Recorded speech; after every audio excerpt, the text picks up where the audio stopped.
morning students, I welcome you all into the online classes of SGOI. In the last class we have discussed exercise 1A. I hope you all have completed those exercises. Today I will be starting with exercise 1B. Before starting this, I would like to tell you two concepts regarding it. First is associative law of addition.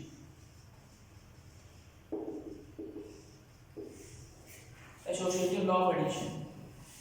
In this, we know that if you are adding A plus with B plus C, this is always equal to A plus B plus C.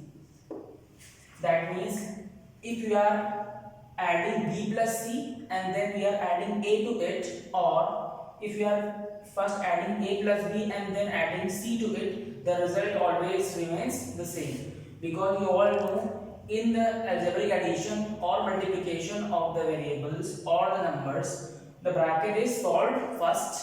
Therefore, in this we are solving this bracket first and then adding this A into it, and here we are adding A plus B prior to C. That means we are adding C after adding A plus B, but the result always comes out to be equal.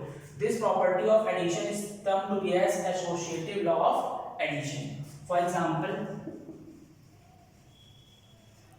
if you are writing 2 plus 3 plus 5, okay, that will be equal to, if you are writing 2 plus 3 plus 5, that means you can first add 5 plus 3, it will be 8.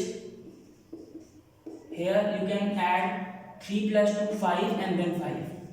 Here 2 plus 8 will be 10, and similarly here 5 plus 5 will be 10. ठीक है, तो associative law of addition में क्या होता है कि आप चाहो तो पहले इन दोनों को ऐड करो, उसके बाद फर्स्ट टर्म को ऐड करो, उसके बाद इन दोनों को ऐड करो, उसके बाद लास्ट टर्म को ऐड करो, उससे आंसर में कोई फर्क नहीं पड़ता है। ठीक है, तो अगर यहाँ पर सेम वैल्यूज दी गई होंगी, इधर भी सेम वैल्यूज दी गई होंगी, तो आपको इनको एक्चुअली ऐड करने की भी जरूरत नहीं है, और डायरेक्टली आप बोल सकते हो कि ये वाला जो इधर का वैल्यू है वो इधर वाली वैल्यू के इक्वल हो जाएगा। क्यों? क्योंकि एसोसिएटिव लॉ ऑफ एडिशन हमें ये बताता है। ठीक है, I hope you are clear with it. Moving further, associative के बाद होता है एक कम्यूटेटिव लॉ। कम्यूटेटिव लॉ, ठीक है, एसोसिएटिव लॉ में 3 वेरिएबल्स दिए हुए थे, और कम्यूटेटिव लॉ में क्या होता है कि 2 वेरिएबल्स लेंगे या 2 नंबर्स लेंगे। For example, you are writing a plus b, that will be equal to b plus a. Okay, मतलब कि ऑर्डर मैटर नहीं करता है, आप a plus b करो या फिर b plus a करो, answer always comes out to be the same. ये कोई बताने की जरूरत बात नहीं है, आप और अच्छे से जानते हो। अगर आप फॉर एग्जांपल 2 plus 3 करते हो या आप 3 plus 2 करते हो, in the both of the cases answer जो आएगा यहाँ से भी 5 आएगा और यहाँ से भी 5 आएगा। ठीक है, तो ये चीजें एक लॉ के थ्रू भी आपको बताई जा सकती है कि कम्यूटेटिव लॉ ये बताता है कि आप अगर 2 नंबर्स को ऐड कर रहे हैं और उसके ऑर्डर को भी चेंज कर दे रहे हैं, तो भी आंसर हमेशा क्या आता है? सेम आता है। एक्सरसाइज में ऐसे क्वेश्चन मिलेंगे जहां पे आपको ऐसे लिखा होगा कुछ कि 2 plus 3 = 3 plus 2, और इसको आपको वेरीफाई करना है, तो आप सॉल्व नहीं करने लग जाओगे कि आप ऐड कर रहे हो। वहां पे सिर्फ आपको ये लिखना होगा कि this will be equal to this because of commutative law of addition. Okay, so these were the 2 things which I wanted to tell you before starting the chapter, before starting the next exercise। 1.1b exercise में question number 1 में लिखा हुआ है add the following. ये बहुत ही easy kind of questions है। Add the following, you are required to just add. तो क्वेश्चन नंबर 1 का एक पार्ट मैं कर दे रहा हूं आपके लिए।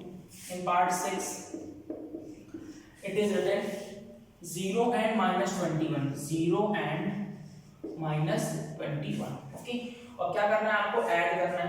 तो ऐड में क्या लिखेंगे? प्लस लगाएंगे। यहाँ पे it will be 0 plus here it will be -21।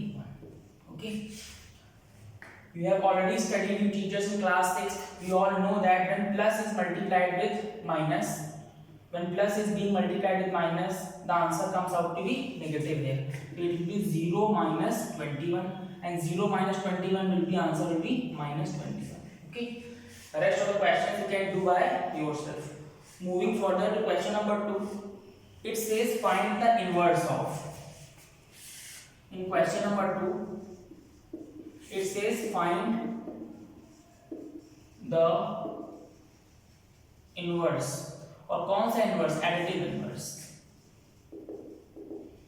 ठीक है, तो एडिटिव इनवर्स क्या होता है? एडिटिव इनवर्स एक एग्जांपल समझते हैं। फॉर एग्जांपल आपको बोला गया कि आपको 5 का एडिटिव इनवर्स निकालना है, ठीक है, तो 5 का एडिटिव इनवर्स हो जाएगा -5, ठीक है। सिमिलरली अगर आपको बोला जाए कि -7 का एडिटिव इनवर्स निकालना है, तो ये क्या हो जाएगा? Minus into -7, so it will be +7, ठीक है। तो आप इन शॉर्ट ये समझ सकते हो कि पॉजिटिव नंबर का एडिटिव इनवर्स नेगेटिव होता है और नेगेटिव नंबर का एडिटिव इनवर्स पॉजिटिव होता है, ठीक है। तो I hope you are clear with it and you will be able to solve question number 2 by your own. Moving further to question number 3, this is also kind of evaluation. In question number 3, this is also evaluation.